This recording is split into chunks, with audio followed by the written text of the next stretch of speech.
Here are the horoscopes for the week of the 10th to the 16th of March 2025.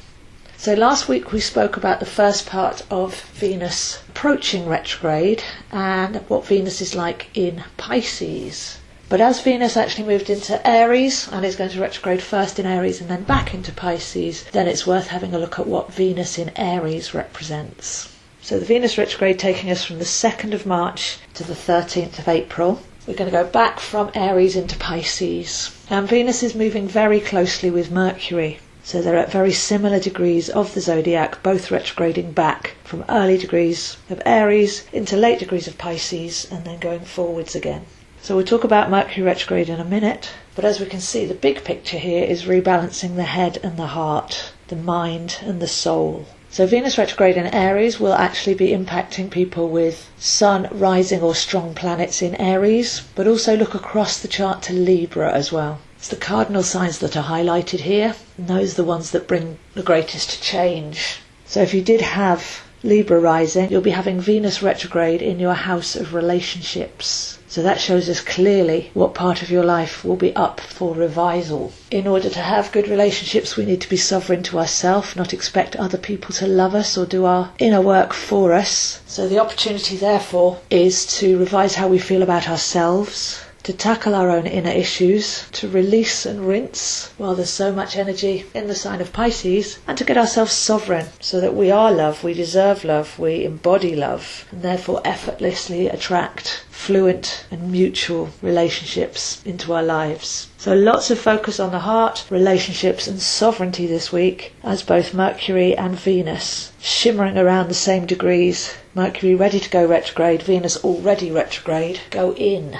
What's not aligned, what's not balanced, what's not strong and radiant. Because by the 15th we'll have Mercury turning retrograde at almost the same point that Venus did. So then it's how do we think about ourselves, how do we think about our sovereignty? Are our thoughts sovereign in themselves? Do we have limiting or belittling inner narrative that erodes our sense of empowerment? Do we allow others to erode that inner strength? How do we communicate? Are we expressing ourselves in a genuine way? Because if our thoughts aren't sovereign, then what we say inside of ourselves and to other people can be very disempowering as well. So really nebulous times that we're in, with the Sun, Saturn and Neptune all in Pisces, which tends to take us into those inner waters, blur the barriers and the boundaries, bringing sometimes a sense of instability and vulnerability, but only if we're looking for our strength and support on the outside. And then with Venus already retrograde, Mercury getting ready to turn retrograde, then we can see the only place to go is inwards to make the fine-tuning and necessary changes. So Mercury retrograde on the 15th of March, taking us through to the 6th or 7th of April. It's a very short one compared to Venus, so therefore we can afford to prioritise and put our attention where it's most needed to find simple and subtle changes that can influence our trajectory going forwards and improve our lives. But just before Mercury goes retrograde, we're coming up to a full moon eclipse at 23 degrees Virgo. So on the 14th of March, full moon eclipse, they can bring some messages out of the blue. Full moons normally bring things to fruition. And in the sign of Virgo, which can be the over-analytical mind,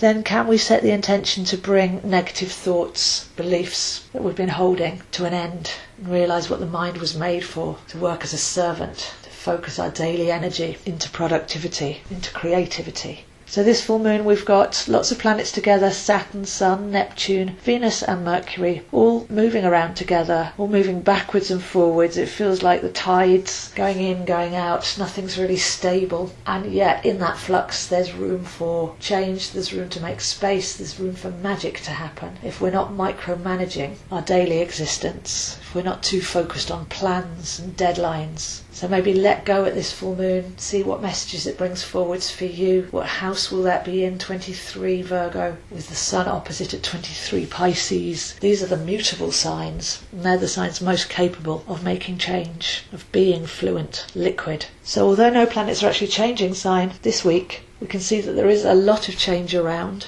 You can work it backwards. If there's something you're not happy about in your life, then look at what might need to be changed in order that you can get onto a different path. Are you basing your beliefs on a false principle? Are you perceiving things in their fullness or from a limited perspective? And as spoken about before, you can ask for inspiration, you can ask for signs, for symbols, you can read the tarot, you can ask for your dreams. All those magical ways of receiving intuitive information that can be felt in its realness. As we put away the logical mind, dive into the mystical waters, we have to approach life in a very different way, especially when both Venus and Mercury go back into Pisces. That will be where the real magic and all the shifts can happen. So letting go of old beliefs and behaviours, not thinking forwards or planning or attaching, surrender rather than control, but being sentient and intuitive enough to actually receive the information that will be helpful. It's very much the theme of this week. If you'd like to see where it's happening for you, I am available zoehind7@gmail.com. Just email me and we can arrange a one-to-one online session covering whatever you like, using astrology, tarot, numerology and recorded MP3 for you to keep and listen back to. I offer readings, coaching, practical tips for holistic health, meditation, visualization, personal ritual creation. All sorts of things can be thrown in to a customised reading. Post these videos on my YouTube Zoe Astro, Instagram zoehind7 and Facebook AstroZo. So letting go, surrendering, releasing, rinsing, observing, listening, making space. That's the theme for this week, with so much activity in Pisces, 2 very nearby planets retrograding, ready to go back into Pisces. While we're in the Aries aspect of this, then focus on your sovereignty, your inner strength, your individuality, your higher self, your inner spark, your motivations and passions and desires. But not to put those into action just yet. We're really clarifying how we want to feel, how we want to live every day from our truest sense of purpose, and getting out of the rat race mentality of having to try and think and plan ahead on an old trajectory which may not lead us to where we want to be. So we're coming back home, we're coming within to really feel how we want to be, making those subtle changes, and then you'll find that in April, when both of these planets have gone back direct again, you'll be making different decisions and seeing things differently. And that will be what leads you to your alignment, to be on the right path. So wishing you a peaceful week, and I'll see you next week.